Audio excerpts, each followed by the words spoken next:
呢一首記錄抹殺咧，其實我哋係同 TVS 一齊去冚咗一個元素出嚟啦。咁個元素就係關於呢一個古羅馬嘅酷刑嘅，就係叫做隨意詛咒啊。等佢死咗之後咧，就抹殺咗佢嘅生前嘅記錄啊，代入翻我哋首歌啦。就係其實係想話我哋喺呢一個時候，如果忘記唔到一個人嘅時候咧，其實係等同於用咗呢一個酷刑喺自己身上。今次呢首歌偏向台式少少嘅歌啦，咁自己都一直都好想試呢一類型嘅歌，咁所以今次都幾滿意呢首作品。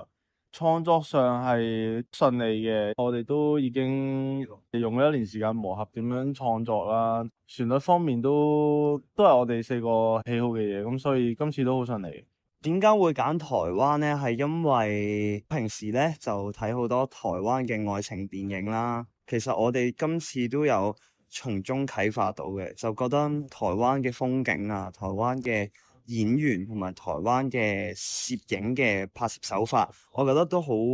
適合我哋今次呢首歌啦。拍 MV 嘅地點應該全部人都未去過嘅一個地方，跟住佢係一個懸崖，然後係勁斜咯，跟住佢中間有一 part 最後落去咧，佢係要行一個梯嘅。重點係我哋有勁多器材，因為拍 band 嗰啲嘢，我哋個 crew 又好好，全部人即係每人搬啲，我哋先拍到。